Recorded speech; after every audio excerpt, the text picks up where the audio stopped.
السلام عليكم ورحمة الله وبركاته. إن الحمد لله نحمده ونستعينه ونؤمن به ونتوكل عليه ونعوذ بالله من شرور أنفسنا ومن سيئات أعمالنا.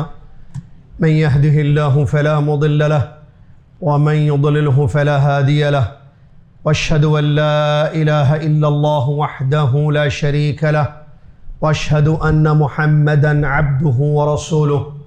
أما بعد، أعوذ بالله من الشيطان الرجيم. بسم الله الرحمن الرحيم.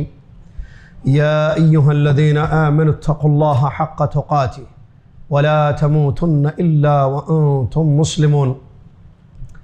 يا أيها الناس اتقوا ربكم الذي خلقكم من نفس واحدة وخلق منها زوجها وبث منهما رجالا كثيرا ونساء، واتقوا الله الذي تساءلون به والأرحام إن الله كان عليكم رقيبا.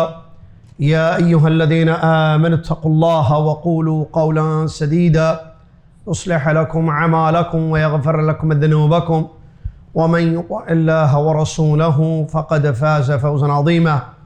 قال الله سبحانه وتعالى: والسابقون الأولون من المهاجرين والأنصار والذين اتبعوهم بإحسان رضي الله عنهم ورضوا عنه وعد لهم جنات تجري تحتها الأنهار خالدين فيها أبدا ذلك الفوز العظيم.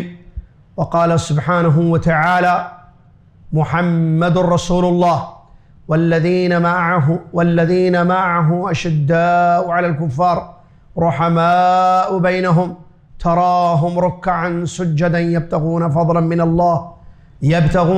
من الله ورضوانا سيماهم في وجوههم من أثر السجود. وفي الحديث قول رسول الله صلى الله عليه وسلم: خير الناس قرني ثم الذين يلونهم ثم الذين يلونهم. وعن أبي موسى الأشعري رضي الله عنه أنه قال: رفع النبي صلى الله عليه وسلم رأسه إلى السماء وكان كثيرا ما يرفع رأسه فقال: النجوم أمنة للسماء، فإذا ذهبت النجوم أتى السماء ما توعد، وأنا أمنة لأصحابي، فإذا ذهبت أتى أصحابي ما يوعدون، وأصحابي أمنة لأمتي، فإذا ذهب أصحابي أتى أمتي ما يوعدون. الحدیث او کما قال رسول اللہ صلی اللہ علیہ وسلم۔ تمام تعریف اس اللہ تبارک و تعالیٰ کے لیے ہے جس اللہ تبارک و تعالیٰ نے یہ دنیا بنائی، ہم سب کو اس میں پیدا کیا اور ہمارے لیے اسلام کو چنا، اور اس اسلام کو اس نے ہمارے لیے نازل کیا تاکہ ہم اس پر عمل کریں اور اپنی دنیا اور آخرت کو بہتر بنائیں۔ سبحان اللہ بحمدہ، سبحان اللہ العظیم۔ صلاۃ والسلام ہو پیارے نبی محمد صلی اللہ علیہ وسلم پر، جنہوں نے ہم تک اللہ کا مکمل دین پہنچایا، ہر خیر کی طرف ہماری رہنمائی فرمائی، ہر شر سے ہمیں آگاہ اور متنبہ کیا۔ ایسا دین دے گئے جو روشن واضح سمجھ میں آنے والا ہے، جیسا کہ آپ نے خود فرمایا: ترکتکم علی البیضاء لیلها کنہارها۔ اللهم صل على محمد وعلى آل محمد كما صليت على إبراهيم وعلى آل إبراهيم إنك حميد مجيد. اللهم بارك على محمد وعلى آل محمد كما باركت على إبراهيم وعلى آل إبراهيم إنك حميد مجيد. حمد و صلاۃ کے بعد صدر محترم، معزز علماء کرام، بزرگوں، نوجوان ساتھیوں، پردہ نشین اسلامی ماں اور بہنوں، آج یہ جو پروگرام یہاں کاشمیرہ کی جامع مسجد میں منعقد ہے، 2 تاریخ مئی کی چل رہی ہے 2025 عیسوی۔ جو موضوع مجھے دیا گیا ہے وہ ہے: ہم منہج سلف کی دعوت کیوں دیتے ہیں؟ وقت کی قلت ہے، باتیں بڑی اہم ہیں، میں مختصر انشاءاللہ اپنے موضوع کی وضاحت آپ کے سامنے کروں گا۔ منہج سلف کا مطلب ہوتا ہے سلف صالحین کا طریقہ۔ منہج کا معنی طریقہ ہے، اور سلف صحابہ تابعین رضی اللہ عنہ اجمعین ہیں۔ جو ہمارے نیک سلف گزرے ہیں، صحابہ رضی اللہ عنہم اجمعین، جنہوں نے قرآن کو نازل ہوتا ہوا دیکھا، اسباب کو جانا، اللہ کے کلام کو اللہ کی مراد پر سمجھا، پیارے نبی صلی اللہ علیہ وسلم کی صحبت میں رہے، نبی صلی اللہ علیہ وسلم کی زبان مبارک سے احادیث مبارکہ کو بلا واسطہ مباشرتاً ڈائریکٹ سنا، نبی صلی اللہ علیہ وسلم کی احادیث کو، آپ کے اشاروں کو، آپ کے اقوال کو سمجھا، نبی صلی اللہ علیہ وسلم کی مراد کو جانتے تھے۔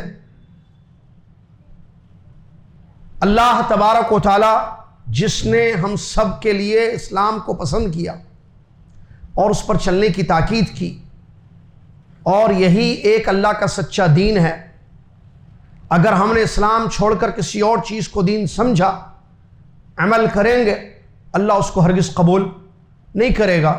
یہ واضح طور پر قرآن میں بتا دیا گیا، وَمَن يَبْتَغِي غَيْرَ الْإِسْلَامِ دِينًا فَلَن يُقْبَلَ مِنْهُ وَهُوَ فِي الْآخِرَةِ مِنَ الْخَاسِرِينَ۔ اسلام کو چھوڑ کر کسی اور چیز کو، طریقے کو دین سمجھ کر عمل کرے، فَلَن يُقْبَلَ مِنْهُ، ہرگز اس کا کوئی عمل قبول نہیں ہوگا اور وہ خسارہ اٹھانے والوں میں شمار ہوگا۔ تو یہ جو اسلام ہے یہ اللہ کی کتاب میں ہے، اور اللہ کی کتاب کلام اللہ قرآن مجید اللہ تعالیٰ کی طرف سے نازل کردہ کتاب ہے۔ رمضان میں یقیناً آپ نے اس سلسلے میں کافی باتیں سنی ہوں گی، شہر رمضان الذی انزل فیہ القرآن وغیرہ آیت، اور یہ مصدر اول ہے اسلام کا، پہلا سورس ہے دین کا، جہاں سے کسی انسان کو دین معلوم ہو سکتا ہے، اور یہ اللہ کا کلام وحی من اللہ ہے۔ اس کی تفسیر، اس کا بیان، دوسری وحی، نبی صلی اللہ علیہ وسلم کی احادیث، نبی صلی اللہ علیہ وسلم کی سنتیں جو ثابت ہیں، اِنَّا أَنزَلْنَا إِلَيْكَ الذِّكْرَ لِتُبَيِّنَ لِلنَّاسِ مَا نُزِّلَ إِلَيْهِمْ، کہ ہم نے آپ کی طرف قرآن کو اتارا تاکہ آپ لوگوں کو بیان کریں جو چیز لوگوں کی ہدایت کے لیے اتاری گئی ہے۔ حدیث قرآن کا بیان ہے، قرآن کی تفسیر ہے، اور دوسری وحی ہے۔ اسلام کا دوسرا مصدر، سیکنڈ سورس آف اسلام، اللہ تبارک و تعالی جس نے دین اسلام پر چلنے کا حکم دیا، کلام اللہ کو ہدایت بنایا، ہدایت والی کتاب بنائی، نبی صلی اللہ علیہ وسلم کی اطاعت اور فرمانبرداری کا حکم دیا، اسی اللہ نے ہم لوگوں کو اس بات کا پابند کیا کہ ہم اپنے سلف کے منہج پر چلیں۔ ہم کیوں منہج کی بات کرتے ہیں؟ ہم کیوں منہج کی دعوت دیتے ہیں؟ اس لیے کہ یہ اللہ کا حکم ہے اور نبی صلی اللہ علیہ وسلم کی تعلیمات ہے، اور اسی میں نجات ہے، اور اسی سے صحیح دین کو سمجھ کر صحیح عمل ہو سکتا ہے۔ اللہ کا حکم ہے، قرآنی آیات موجود ہیں اس سلسلے میں۔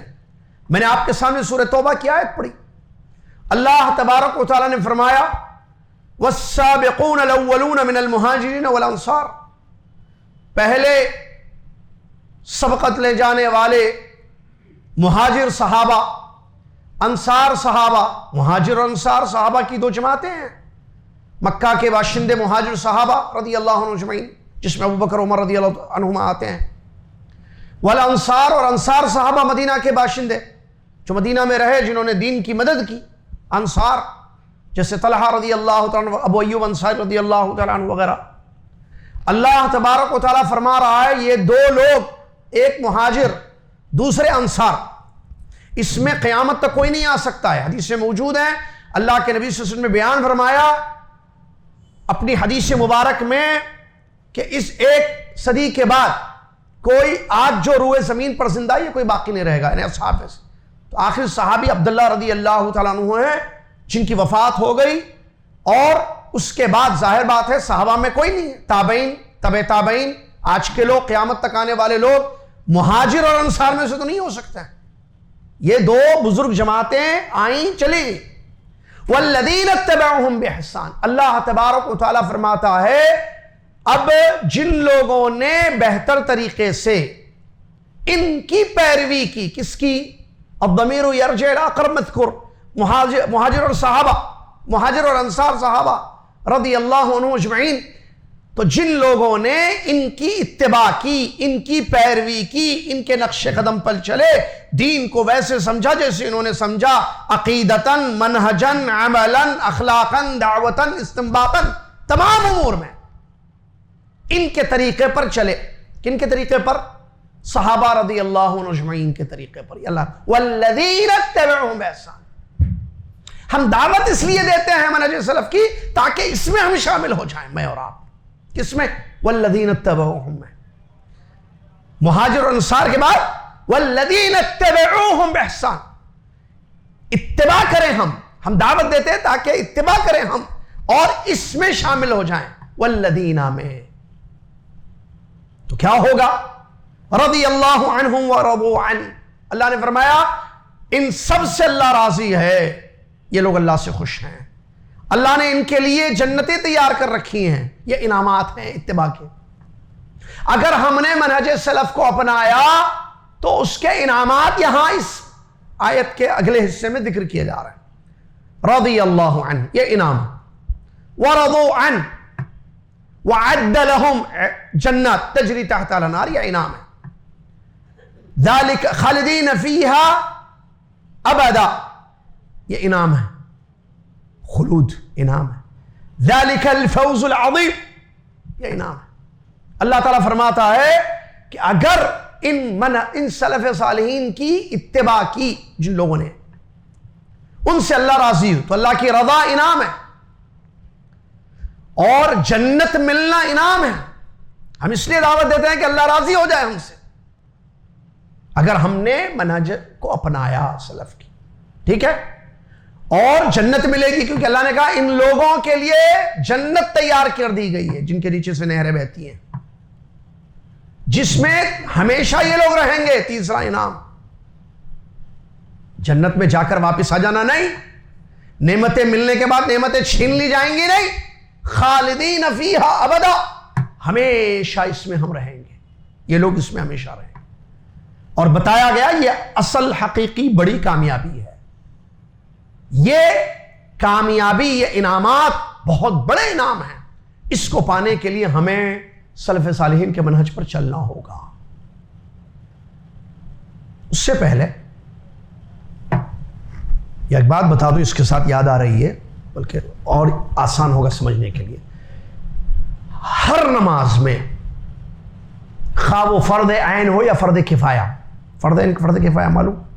فرض عین کون سی نماز ہے؟ جی آپ جلدی، ٹائم کم ہے، فلائٹ ہے. فجر ظہر. فرض کفایہ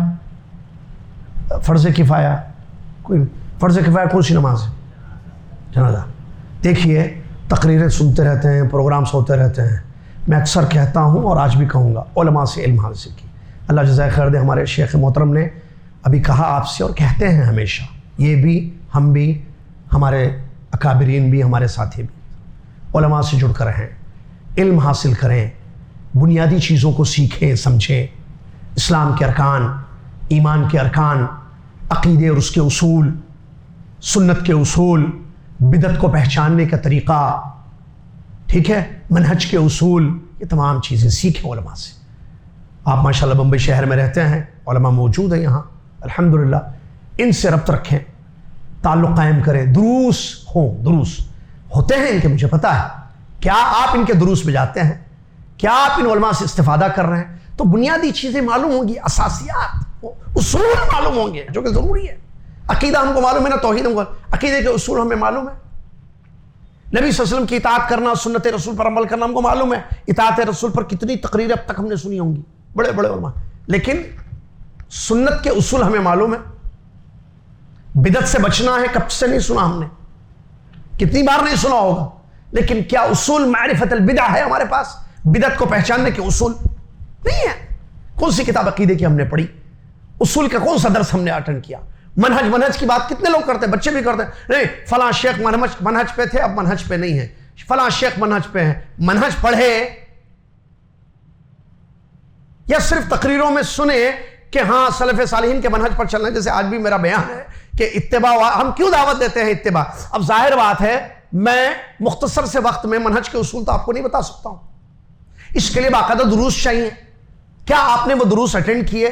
کیا آپ نے پڑھا، سیکھا، تعلیم حاصل کی اہل علم سے کہ ہمیں منہج کو پورا سمجھائیے، اصول سے اصول بتائیں منہج کے، تاکہ ہم کو پورا سمجھ میں آ جائے۔ اہمیت سمجھ میں آ گئی کہ سلف صالحین کا منہج ضروری ہے دین کو صحیح سمجھنے کے لیے، اس کے بغیر ہم دین کو نہ صحیح سمجھ سکتے ہیں نہ عمل کر سکتے ہیں، تو بہت ضروری ہے۔ اللہ تعالیٰ مجھے اور آپ کو سمجھنے کی توفیق دے۔ فرض عین، فرض نمازیں ہر انسان پر جو فرض ہے، فجر، ظہر، عصر، مغرب، عشاء، فرض عین جیسے جنازہ، سنت میں دعائیں مؤکدہ غیر مؤکدہ ہے نا، ان تمام نمازوں میں ہر رکعت میں ایک سورہ پڑھی جاتی ہے، سورۃ الفاتحہ۔ سورۃ الفاتحہ میں ہم اللہ تبارک و تعالیٰ سے ایک بہت بڑی عظیم دعا کرتے ہیں۔ کس چیز کی دعا؟ ہدایت کی دعا، جو کہ بہت بڑی نعمت ہے، اور ہمیں معلوم ہے کہ ہدایت کا مالک اللہ ہے، جس کو چاہے یہدی من یشاء ویضل من یشاء، جس کو چاہے ہدایت دے، جس کو چاہے گمراہ کر دے۔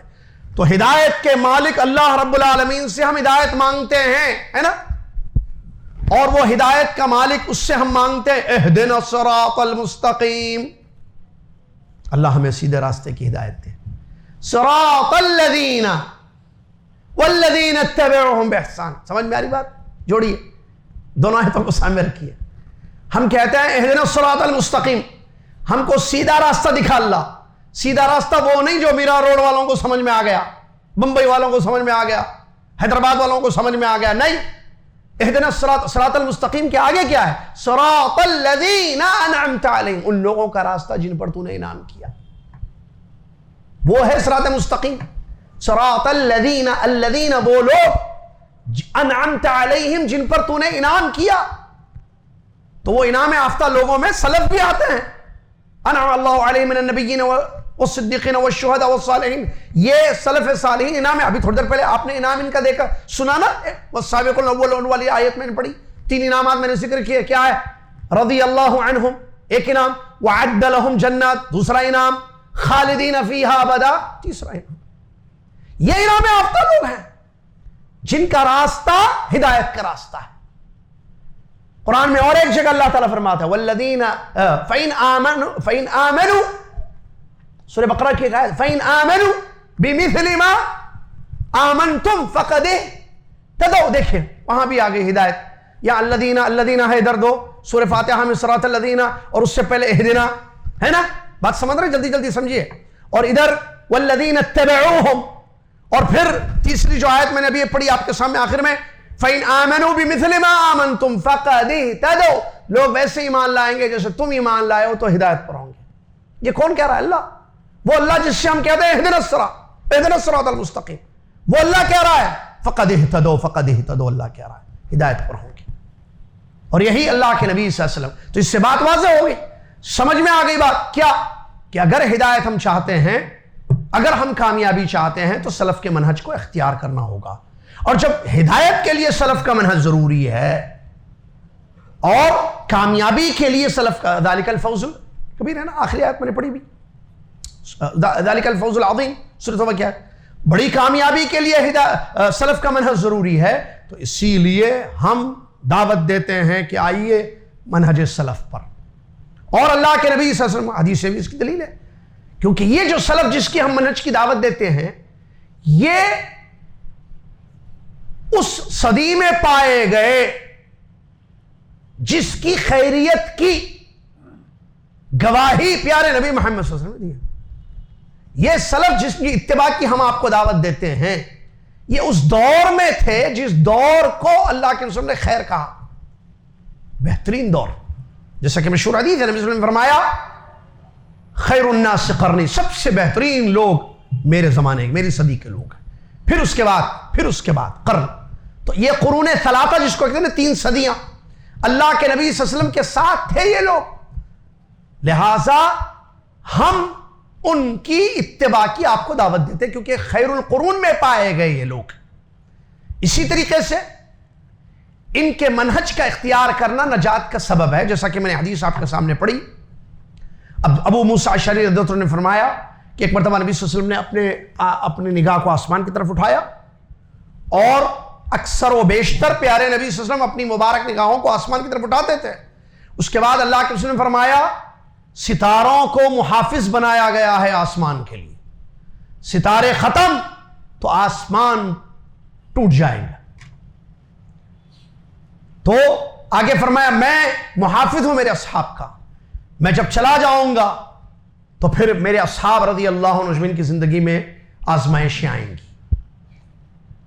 میرے اصحاب آخر میں فرمایا محافظ ہیں میری امت کے، جب وہ چلے جائیں گے تو میری امت پر فتنوں کا دور شروع ہو جائے گا. دیکھیے تاریخ پڑھ کے. تو اسی لیے ہم کہتے ہیں کہ ان کے، اب وہ تو چلے گئے لیکن ان کا منہج ہمارے پاس ہے. اگر آج ہم اور آپ فتنوں سے، ہلاکتوں سے، بربادیوں سے اپنے آپ کو بچانا چاہتے ہیں تو ان کے منہج کو اختیار کرنا ہوگا، وگرنہ ہم فتنوں سے نہیں بچ سکتے ہیں. اور صحابہ نے خود نصیحت کی ہے صحابہ کے منہج پر چلنے کی. اللہ اکبر. عبداللہ بن عمر رضی اللہ عنہ کی مشہور نصیحت ہے، ہمارے لیے اس نصیحت پر عمل کریں تاکہ ہم اپنے آپ کو بچا سکیں فتنوں سے، آزمائشوں سے. سنیے کیا الفاظ ہیں حضرت عبداللہ بن عمر رضی اللہ عنہ جو جلیل القدر صحابی رسول ہیں، خلیفہ کے بیٹے عبداللہ بن عمر رضی اللہ تعالیٰ عنہما فرماتے ہیں من کان منکم متأسیا فلیتأس باصحاب محمد صلی اللہ علیہ وسلم. تم میں سے جس کو پیروی کرنی ہے، اتباع کرنی ہے، وہ اصحاب محمد سلف ہمارے رضی اللہ عنہ اجمعین کی پیروی کرے، ان کے منہج پر چلے. کیوں؟ عبداللہ بن عمر رضی اللہ عنہ یہ کیوں نصیحت کر رہے ہیں؟ سنیے. فرماتے فَإِنَّهُمْ كَانُوا أَبَرَّ هَذِهِ الْأُمَّةِ قُلُوبًا، بڑے نیک دل والے لوگ یہ تھے، ان کے دل بڑے نیک تھے سب سے زیادہ، اور علم کی گہرائی ان کے اندر تھی، اور تکلفات کی زندگی سے دور تھے، اور سب سے زیادہ ہدایت کے راستے پر تھے، اور سب سے بہتر حالت میں تھے، اور سب سے اچھی اللہ کو راضی کرنے والی زندگی ان لوگوں نے گزاری. قوم یا قوما اختارهم اللہ عز وجل لصحبت نبیہ صلی اللہ علیہ وسلم. میں اس لیے یہ نصیحت کر رہا ہوں کہ ان کے نقش قدم پر چلو، کیونکہ یہ وہ قوم ہے. صحابہ رضی اللہ عنہ اجمعین کے بارے میں عبداللہ بن عمر کہنا رضی اللہ عنہ اختارهم اللہ عز وجل لصحبت نبیہ صلی اللہ علیہ وسلم. اللہ نے ان کو چن لیا. Those were chosen people. اللہ نے ان کو چن لیا اپنے نبی محمد صلی اللہ علیہ وسلم کی صحبت کے لیے. بھئی اللہ جس چیز کو چن لے. اب دیکھیے زبانیں کتنی بولی جاتی ہیں دنیا میں، جلدی سے سمجھیے آپ.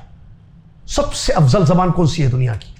سب سے بہترین زبان عربی زبان ہے. دنیا میں کتنے مقامات ہیں؟ سب سے افضل بقعہ، سب سے افضل جگہ مکہ المکرمہ، بیت اللہ الحرام ہے. وہاں کی ایک نماز 1 لاکھ کے برابر ہے. آپ راتوں کو جا بھی رمضان دیکھیں، رمضان میں سب سے افضل رات کون سی ہے؟ کیوں شب قدر افضل ہے؟ اللہ نے چن لیا اس کو. اللہ نے جس چیز کو چنا وہ سب سے افضل ہے. مجھے یہاں وہ حدیث یاد آ رہی ہے، عبداللہ بن مسعود رضی اللہ عنہ فرماتے ہیں اللہ تعالیٰ نے اپنے بندوں کے دلوں میں دیکھا. ہم دیکھ سکتے کسی کا دل، لہذا باطن پر حملہ نہیں کرنا کسی کے. ہم ظاہر کے پابند ہیں اور حسن زن کے پابند ہیں. ہم ظاہر دیکھیں ایک اور حسن زن ہو، بدزنی نہیں، نہ علماء کے بارے میں نہ عوام کے بارے میں. بدگمانی جائز نہیں ہے، جائز نہیں، اسلام میں غلط ہے، گناہ ہے بدگمانی. ایاکم والظن بتایا گیا. بہرحال اللہ کے نبی عبداللہ بن مسعود فرماتے ہیں اللہ تعالیٰ جو دلوں کو دیکھتا ہے، ان اللہ تبارک و تعالی نظر فی قلوب العباد، اللہ تعالیٰ نے بندوں کے دلوں کو دیکھا. سب سے پیارا دل، سب سے اچھا دل اللہ کو محمد صلی اللہ علیہ وسلم کا نظر آیا. تو اللہ نے ہمارے نبی محمد صلی اللہ علیہ وسلم کو چن لیا پیغمبری کے لیے. اللہ کے نبی صلی اللہ علیہ وسلم کے بعد اللہ تعالیٰ نے اپنے بندوں کے دلوں میں دیکھا. سب سے اچھے دل صحابہ رضی اللہ تعالیٰ عنہ اللہ کو نظر آئے.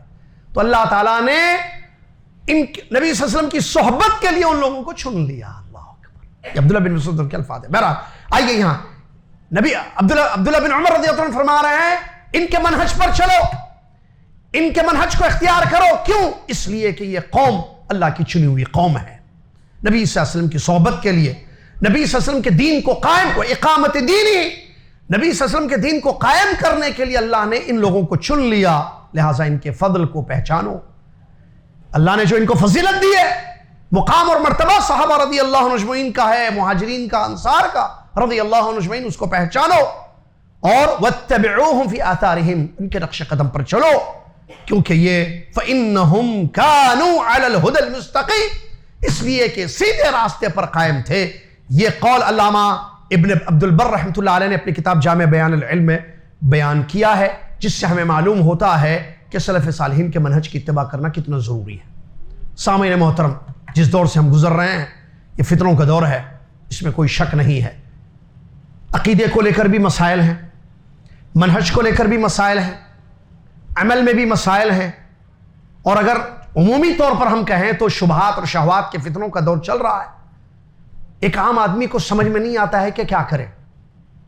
آدمی نے اپنے عقیدے کو ٹھیک کیا, ٹھیک ہے, توحید پر قائم ہے, شرک سے بچا ہوا ہے, شرک سے بچا ہوا ہے, توحید پر قائم ہے, اس کے باوجود وہ پریشان حال ہے کہ میں کیا کروں, یہ کیسے حالات چل رہے ہیں دنیا میں اس وقت.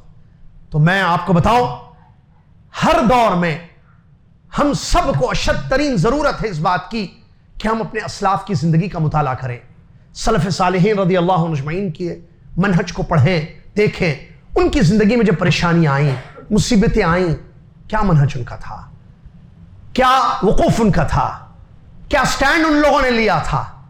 کیا صحابہ رضی اللہ عنہ کی زندگی میں مسائل نہیں آئے, پریشانیاں نہیں آئیں؟ اس وقت ان کا منہج کیا تھا. فلائٹ کا مسئلہ ہے,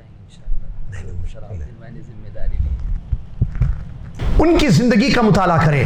صحابہ رضی اللہ عنہ اجمعین کی زندگی میں پریشانیاں آئیں, مصیبتیں آئیں, حالات بگڑے ہوئے بھی تھے, مسائل پیدا ہوئے. ان لوگوں کا منہج کیا رہا؟ دیکھیے اس میں منہج, عقیدے میں بھی منہج ہوتا ہے, ٹھیک ہے, عمل میں بھی منہج ہوتا ہے. آج ہم اگر عقیدے کی بات کریں, چلیں, ان کا عقیدہ توحید, ہمارا عقیدہ توحید, کیا فرق ہے؟ انہوں نے توحید ایمان سیکھا, کیا بات ہے, بڑے بڑے طوفان آئے لیکن وہ ٹس سے مس نہیں ہوئے, ڈٹے رہے. ان کا توکل عظیم, اللہ پر یقین عظیم, جس کا اللہ جزائے خیر دے شیخ عنایت ابھی ذکر کرتے ہیں, توکل اور یقین, اللہ کی ذات پر اعتماد.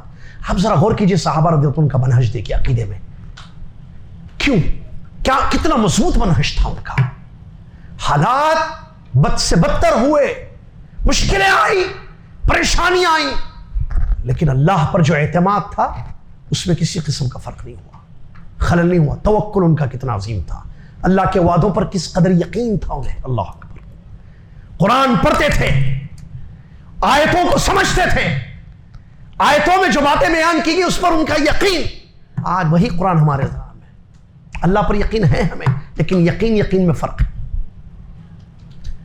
عقیدے میں فرق ہے.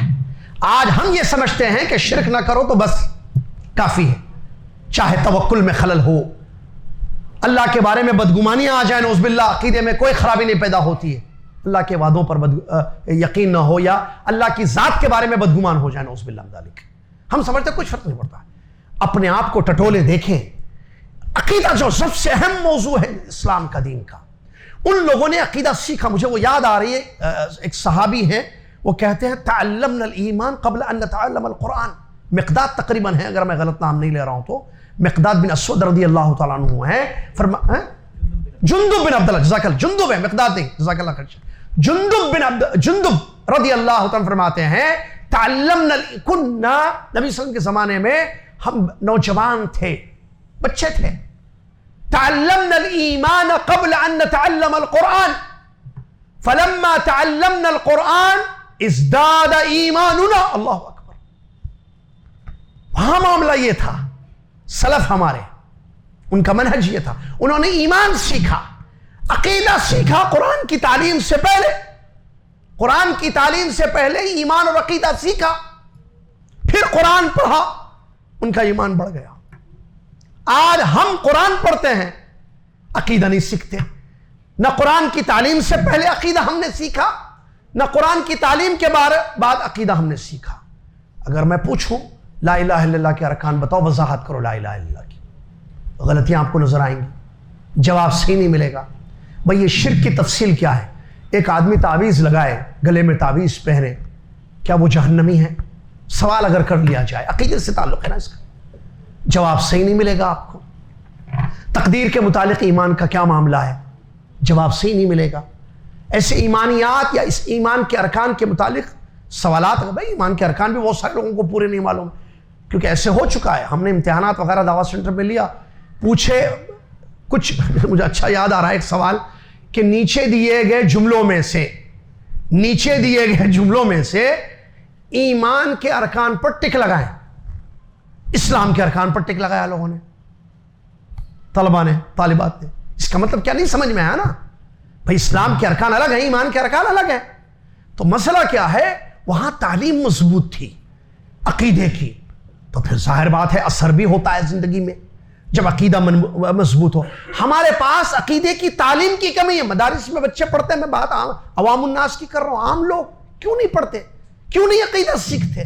صحابہ کا منہج کیا تھا اس میں، کیسے انہوں نے عقیدہ اپنا مضبوط کیا، اپنایا، تو اس کا اثر بھی پڑتا ہے۔ جب عقیدہ مضبوط ہوگا تو اس کا اثر زندگی میں ہوگا۔ نبی صلی اللہ علیہ وسلم کی سنتوں پر عمل کا معاملہ کیا تھا، ان کا منہج کیسے تھا؟ وہ کیا صرف مسجد میں نبی صلی اللہ علیہ وسلم کی سنتوں پر عمل کرنے والے لوگ تھے؟ بازار میں منمانی زندگی گزارتے تھے وہ لوگ کہ جھوٹ بولنا کاروبار میں، نعوذ باللہ من ذالک؟ پڑھ کے دیکھیے ان کی زندگیاں، ان کا منہج دیکھیے۔ ہم بات منہج کی کرتے ہیں، آئیے نبی صلی اللہ علیہ وسلم کی سنتوں پر عمل یا اطاعت کے باب میں، اطاعت رسول صلی اللہ علیہ وسلم کے باب میں ان کا کیا معاملہ تھا، ہمارا کیا معاملہ ہے؟ اسی لیے ہم دعوت دیتے ہیں بھائی پورے بنو، دیکھو ان کے منہج کو۔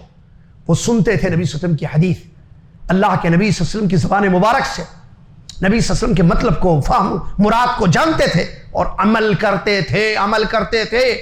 سن کر عمل کرنے والے لوگ، یہ ان کا منہج تھا۔ آج ہم سن کر مسجد میں چھوڑنے والے لوگ ہیں، یہ ہمارا منہج ہے۔ فرق ہے نہیں ہے؟ پھر ہم چاہتے ہیں کہ کامیابی ہو، پھر ہم چاہتے ہیں کہ اللہ ہماری حفاظت فرمائے۔ وہ لوگ عمل کرنے والے تھے۔ تیسری چیز، اخلاق ان کے دیکھیے، اس میں منہج ہمارا کیا ہے؟ صحابہ رضی اللہ عنہ کے درمیان میں اختلاف ہوا نہیں ہوا؟ بتائیے، اختلاف نہیں ہوا صحابہ رضی اللہ عنہ کے زمانے میں آپس میں؟ ابو بکر عمر رضی اللہ عنہ کے بہت سارے اختلافات ہیں، ہمارے درمیان بھی اختلافات ہوتے ہیں۔ اختلافات میں ان کا منہج کیا تھا، ہمارا منہج کیا ہے؟ ہم بات کرتے ہیں منہج کی، تو بھائی ذرا دیکھو نا منہج کیا ہے۔ کیا ہم متبع ہیں اخلاق کے اس پارٹ میں؟ صحابہ رضی اللہ عنہ کے جیسے ہمارے اخلاق تھے، ان کے دل صاف تھے۔ ہمارے دلوں میں کدورت ہے آج، اللہ محفوظ رکھے۔ ہم بولتے کچھ ہے، کرتے کچھ ہے، دو چہرے نعوذ باللہ من ذالک ہمارے۔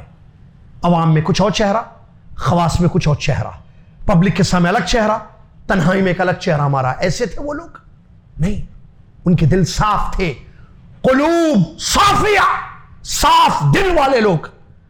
اختلاف ظاہری تھا، دلوں کا اختلاف نہیں بنا ان کا۔ مسائل میں اختلاف رہا، لیکن حدیث رسول صلی اللہ علیہ وسلم آ جاتی، نبی صلی اللہ علیہ وسلم کا حکم آ جاتا، فوراً اس پر عمل کرنے والے۔ اپنے دلوں میں انہوں نے حسد، بغض، یہ دلوں کی جو بیماری ہے نا، امراض القلوب، اس سے بچے ہوئے تھے۔ آپ دیکھیں ان کے دل کتنے اچھے تھے، پڑھ کر دیکھیں، واقعات بہت سارے ہیں اس سلسلے میں۔ ہم ایک مسئلے میں اگر میرا آپ سے اختلاف ہو جائے تو میں اپنے دل کو آپ کے لیے برا کر دوں گا، آپ کا دل میرے لیے برا ہو جائے گا۔ یہ ہمارا حال ہے، یہ ہمارا منہج ہے۔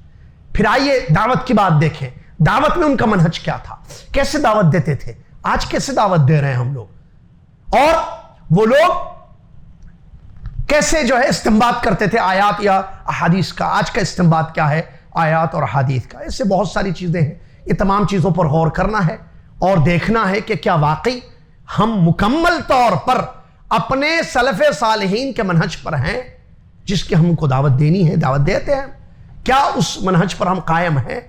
غور کریں، اپنا جائزہ لیں اور اپنا محاسبہ کریں۔ اللہ کا ڈر ان کے دلوں میں کتنا تھا، آج ہمارے دلوں میں کیسے ہے؟ وہ رمضان میں اللہ کی عبادت کرتے تھے، رمضان ختم ہو جاتا تھا دعائیں کرتے تھے 6 مہینے تک کہ اللہ ان کی رمضان کی عبادتوں کو قبول فرما لے۔ جیسے پابند رمضان میں تھے، رمضان کے بعد بھی پابند تھے۔ ہمارا حال کیا ہے بتانے کی ضرورت نہیں ہے۔ شوال ابھی رمضان کے بعد کا 1 مہینہ ختم ہو کر بھی ذی القعدہ کے ابتدائی ایام چل رہے ہیں، رمضان کا حال ابھی دیکھیے، ہم نہ رمضان کی عبادتوں کی قبولیت کی فکر میں ہیں، نہ روزمرہ زندگی میں جو عبادتیں فرض ہیں ہماری اس کے ہم پابند نظر آتے ہیں۔ یہ تمام مسائل ہیں، یہ خلل ہے بہت بڑا جس کو دور کرنے کی ضرورت ہے۔ اگر ہم نے اپنی اصلاح نہیں کی، اپنے آپ کو ٹھیک نہیں کیا، تو پھر حالات اس سے زیادہ برے ہو سکتے ہیں۔ اور اللہ تعالیٰ کا وعدہ ہے ان اللہ لا یغیر ما بقوم حتی یغیروا ما بانفسہم، بے شک اللہ تعالیٰ اس قوم کی حالت نہیں بدلتا جو قوم اپنی حالت نہ بدلے۔ اللہ آج بھی ہے، کل بھی تھا، اللہ کا وعدہ کل بھی تھا، آج بھی ہے۔ قرآن ہمارے درمیان ہے، صحابہ کا منہج ہمارے درمیان موجود ہے، علماء کے جانتے ہیں، کتابوں میں موجود ہے، علماء جزائے خیر دے ان کو بتاتے ہیں، جانتے ہیں وہ، لیکن آپ ان سے رابطہ کریں، رابطہ کرتے ہیں، پوچھتے ہیں نہیں پوچھتے ہیں، یا پوچھتے ہیں نہیں پوچھتے ہیں، یہ آپ کو دیکھنا ہوگا۔ یہ جو اللہ کا کلام ہمارے درمیان ہے، کیا اس کو روزمرہ زندگی میں ہم پڑھ رہے ہیں، تلاوت ہو رہی ہے، کیا سمجھا جا رہا ہے آیتوں کو؟ سورہ فاتحہ ہو، آیت الکرسی، کوئی بھی صورتیں ہیں نبی، اور اسی طریقے سے نبی صلی اللہ علیہ وسلم کی احادیث ہیں، کیا ہمارا اس پر عمل ہے روزمرہ زندگی میں؟ ہم جیسے مسجد میں نبی صلی اللہ علیہ وسلم کی سنت پر عمل کرتے ہیں، ماشاءاللہ ہماری نماز میں دیکھیں اتباع نظر آتی ہے، ہمارے روزوں میں، سحری میں، افطار میں اتباع نظر آتی ہے، تو کاروبار میں بھی کیا اتباع ہے یا نہیں ہے، اس کو دیکھنا ہوگا۔ تقوی کی زندگی گزارنی ہوگی، سلف صالحین کے پورے منہج کو پڑھ کر اس منہج کو اختیار کرنا ہوگا، اور جو حالات چل رہے ہیں اس وقت کیا اللہ کے بارے میں ہم گمان رکھیں، کیسے دعائیں کریں، حالات بہتر کیسے ہو سکتے ہیں، یہ ظلمت، یہ اندھیرا کیسے چھٹ سکتا ہے، اس سلسلے میں دین کیا کہتا ہے، صحابہ رضی اللہ عنہ کا منہج کیا ہے اس سلسلے میں، یہ تمام چیزیں جاننے کی ہیں، پڑھنے کی ہے، غور کرنے کی ہے، اور اپنی اپنی اصلاح کرنے کی ضرورت ہے۔